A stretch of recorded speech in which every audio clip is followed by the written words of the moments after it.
If you're a researcher looking to improve your academic writing, then this video is for you. I'm going to share with you 3 academic writing hacks that we actually teach inside our Fast Track Mentorship program that will instantly improve your clarity, structure, and logic so that your work gets better feedback, has tighter arguments, and a much smoother path to publication. This video is going to be especially helpful if you ever submitted a paper and got vague feedback like too wordy, needs tightening, or a native English speaker needs to look over it, even though to you, your paper made perfect sense. What researchers typically do when they get that feedback or they get rejections is they turn to AI tools like ChatGPT or DeepSeek, but that doesn't actually make your problem disappear, it just masks it. And what's worse is you never level up and improve your writing because you don't master the fundamentals. And when not used properly, these AI tools can subtly alter the meaning or even adopt a tone that isn't appropriate for scholarly work. I'm Professor David Stuckler. I've published over 400 peer-reviewed papers, so I know a thing or two about publishing. But I've also coached and mentored hundreds of graduate students to help them take confusing academic drafts and turn them into publishable papers. If you're interested in seeing what we could do for you to help you publish fast, click the link below to apply to our mentorship programs, and let's see if we're a good fit to work together. So let's dive into our first hack. Cut the clutter. If you want to write with power and precision, you need to get rid of a bunch of unnecessary filler words and convert your writing from passive to active tone that will instantly be easier to write, but also a whole lot clearer for your readers and avoid misunderstandings. Let's look at some practical examples. So let's take a look here at a sentence written by one of our researchers that we worked on. Now, the first thing I want you to do on your sentences is read them aloud. This is going to help you spot, especially if you're a non-native English speaker, it's going to help you spot words that can be eliminated without losing clarity, without taking away from the core meaning of your sentence. So let's do that together. It is important to note that interventions aimed at reducing sugar consumption in children have the potential to result in significant improvements in long-term metabolic outcome. Well, we can immediately see it is important to note that we can get rid of that without losing clarity. If you read it again, we could just start at interventions aimed at reducing sugar consumption in children have the potential. We haven't lost anything in the meaning by doing that. The second thing that jumps out to me is the potential to result in is a little bit long-winded and wordy. We could cut that as well, and already we have optimized the clarity of the sentence and cut a whole bunch of the filler and the fluff. So I ran this through ChatGPT to see what it would come up with, and I specified for it to do so without memory, so it would correspond to what you would see if you also went into ChatGPT and asked for improvements to your sentence. And what you can see is ChatGPT is making similar kinds of improvements to make your sentences more lean and precise, cutting out those filler words. But it's also made a couple changes that are potentially suboptimal from my eye as a professor in writing. So what it's done is you can see it also got rid of the "it's important to note," and instead of this "potential to result," cut that out. That's great. But here's what it said: reducing children's sugar intake can significantly improve metabolic health. Well, it cut out this interventions part.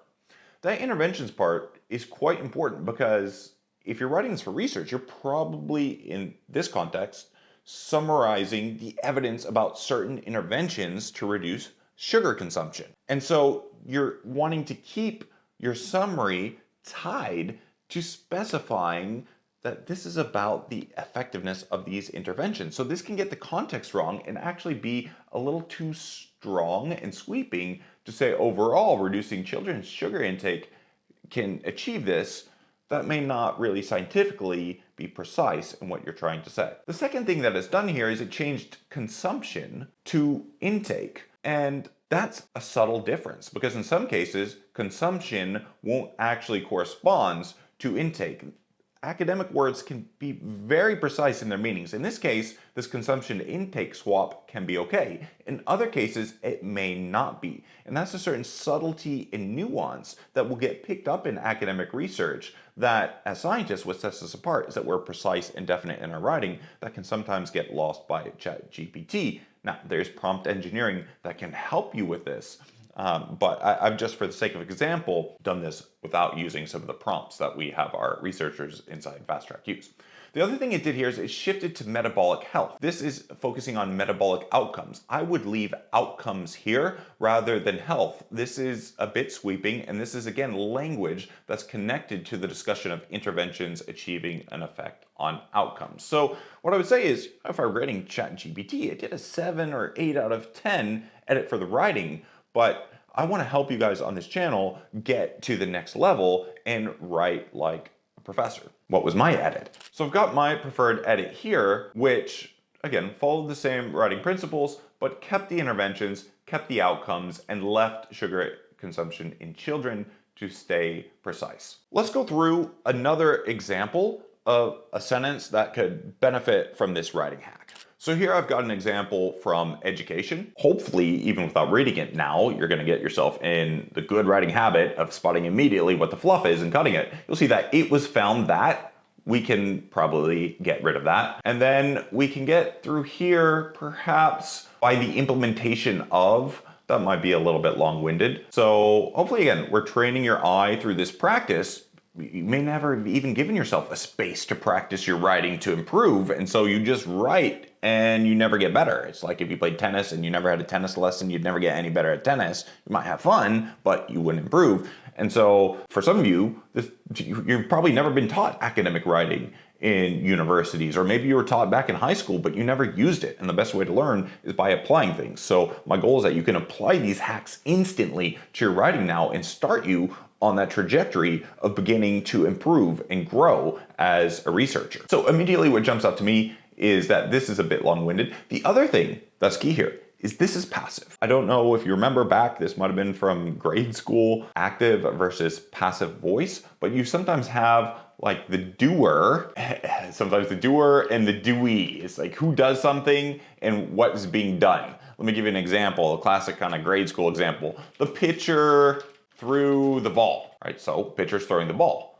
that's active. But if this were passive, you would say the ball was thrown by the pitcher. And I hope you can see what's going on here. This is more verbose, there's more words, and it's harder to understand. And I often see scientific writing just laced with lots of this passive voice that just makes your readers have to do a whole lot of work to understand you. Have some sympathy for your readers, make it easier for them. So stick with this active voice when you can from passive. So that would be my diagnosis of this sentence. Let's turn it active, and I'll show you how to do that in a second, and cut the fluff again. Following our model, let's see what ChatGPT came up with. ChatGPT's first pass cut the fluff again, but it didn't really help us on this, on this implementation of instructional, moving around, and the implementation of instructional materials phase, or just overly complex during the intervention phase. And it still stayed in this passive-ish voice that I really don't like. So I'm gonna go back and give ChatGPT a prompt to make this active and see what this comes up with. Let me show you the output from that. Okay, here we are. This is already better. Overly complex instructional materials during the intervention phase harm students' performance. I like this a lot better, but there's some problems. Again, it got the tone wrong. Harmed students' performance. This really is too strong. It's not the right term that you want here. It still leaves this, so it's more active. You can see the materials kind of cause and effect. The materials had an effect on performance. I hope you can see this is a whole lot easier to understand. So it's become more active, which is great. But I also don't like, and this is my professor eye again, overly complex instructional materials, because overly complex, that's just not really well defined. So let me share with you, I'm gonna get rid of this second ChatGPT example.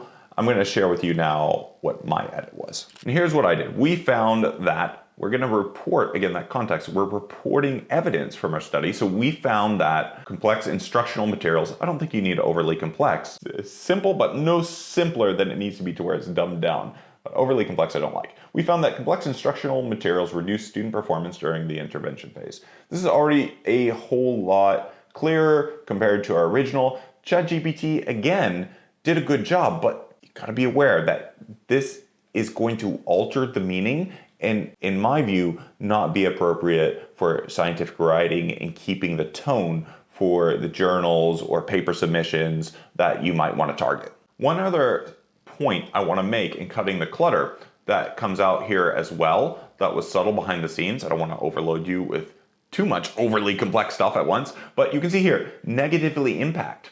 Whoops, negatively impacted. So one principle and kind of prof tip is to write with verbs and nouns rather than adjectives when possible. So instead of saying was negatively impacted, here you can just say reduced.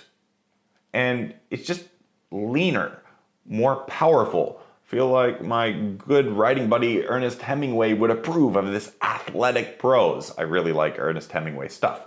So keep an eye out from that. Instead of using adverbs or adjectives when you can, keep your writing simple and write with nouns and verbs. All right, let's turn to our second writing hack, and that is the peer system. And the peer system is our model for understanding the anatomy of an effective academic writing paragraph, which is your basic unit of scientific writing. The peer system is sometimes referred to like a hamburger model because basically your P is going to be the big point of your paragraph. Usually that's the first sentence or the topic sentence, and that's like the bun. That's the top layer.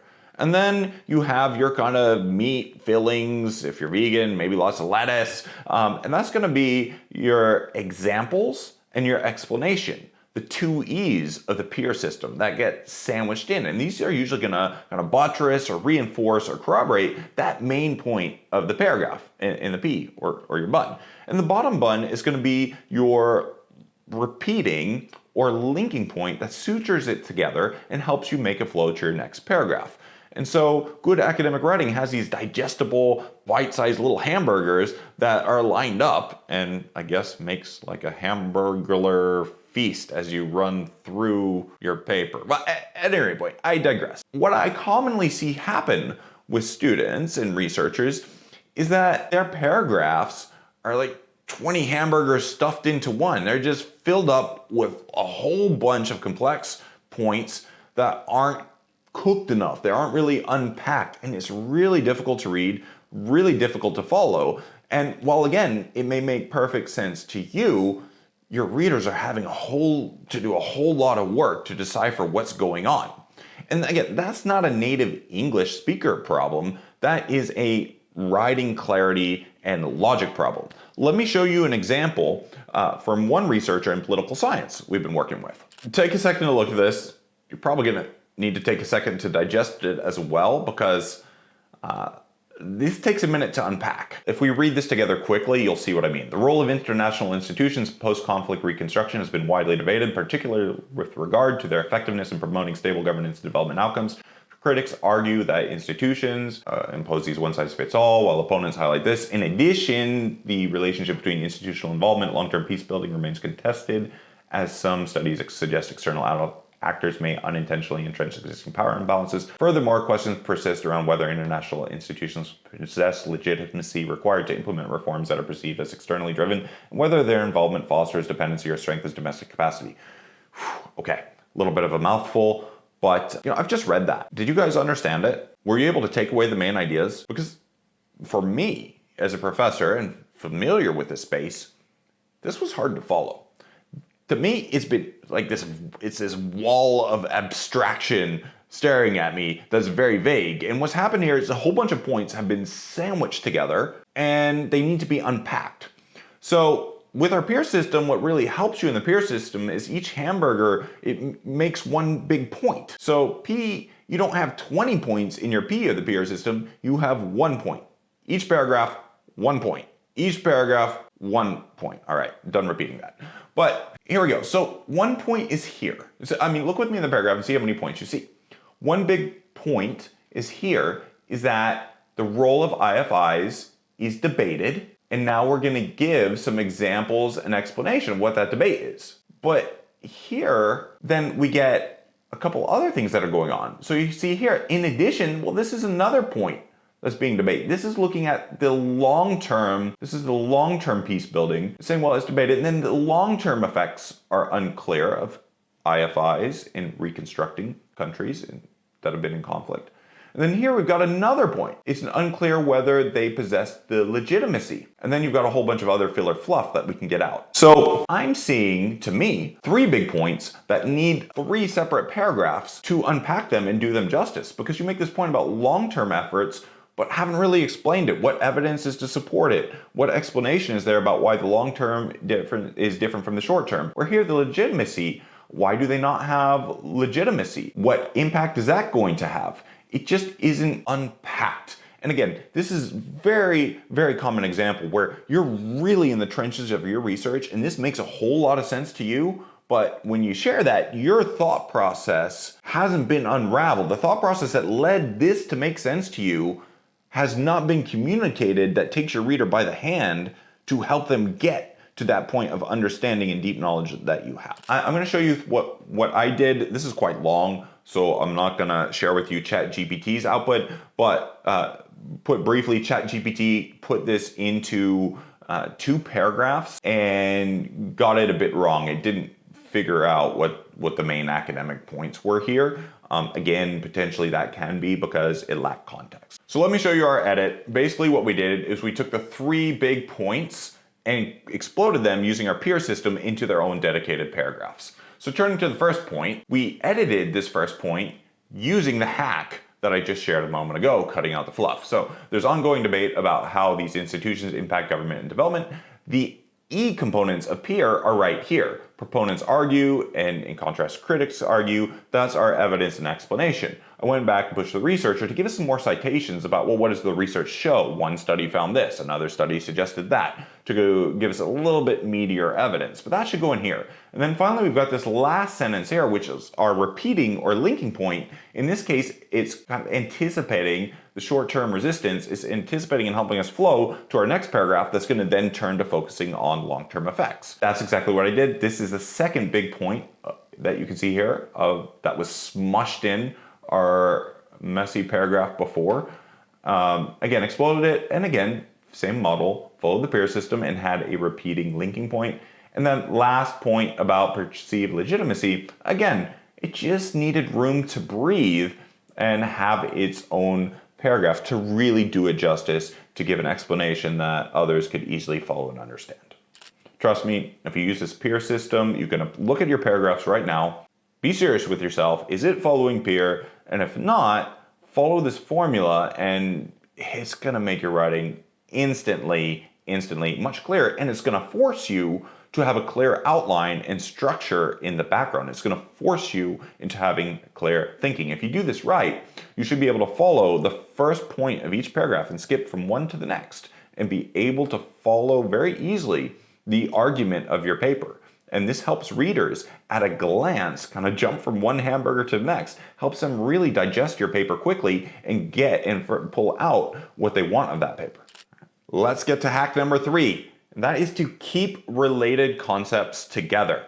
What I often see researchers throw at me is a bunch of disjointed points and sentences that don't create a sense of conceptual momentum, but this disjointed flow. And the effect on the reader is almost like if you're driving the car and you make a very hard left turn and then a hard right turn, and eventually, while zigzagging left and right, you might end up in the same place, but it was a torturous journey unless that's your idea of fun on the racetrack.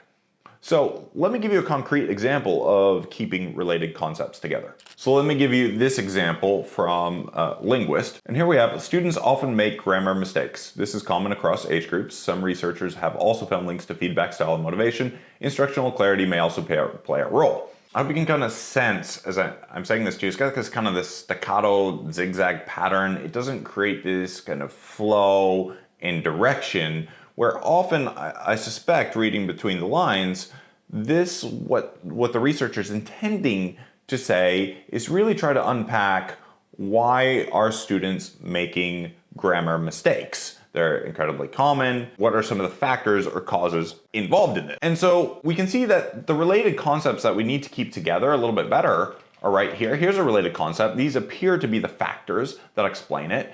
And here is the students across all age groups. That is a concept we need to keep together. And I think this has a kind of cause and effect structure where we're trying to really explain the factors that account for something.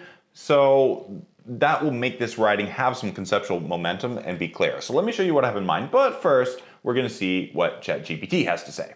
All right, so here I've got the ChatGPT edit, and it reversed a sentence. It said grammar mistakes are common across age groups, which annoys me a little bit because we took out students, so we lost the age groups. It's, we're not talking about adults who are going to make grammar mistakes, and you never would make a grammar mistake because you're going to have Grammarly, which is 100% free, and it's going to stamp those grammar mistakes out so you don't make rookie errors and submit something that's riddled with typos and just makes you look like an amateur. 100% free. I'm not sponsored by them, but all of our researchers, especially if English is not their native language, are using Grammarly. So coming back to this, some researchers link them to feedback styles. So this is good. It put the two related points together. Some researchers link these grammar mistakes, and you can see link them. This was vague before. Some researchers found links too. It wasn't clear what was linking because the grammar mistakes got separated by the age groups to the things trying to explain them. So some researchers link them, the grammar mistakes, to feedback style and motivation, while others suggest instructional clarity also plays a role. So this is setting this up to say that maybe there's a debate here. But I don't think that's what the researcher really wants here. Again, I think they're trying to explain what are the causes of students making grammar mistakes. And so really, this combines Writing Hack 1 and Writing Hack 2. Our peer system would set the point and the tone for the topic sentence. And I think this topic sentence is actually off because we want to understand why are students making grammar mistakes, and then we want some evidence and explanation. I don't think it's looking to go into the debate about what some researchers say and others say. So let me show you what I came up with.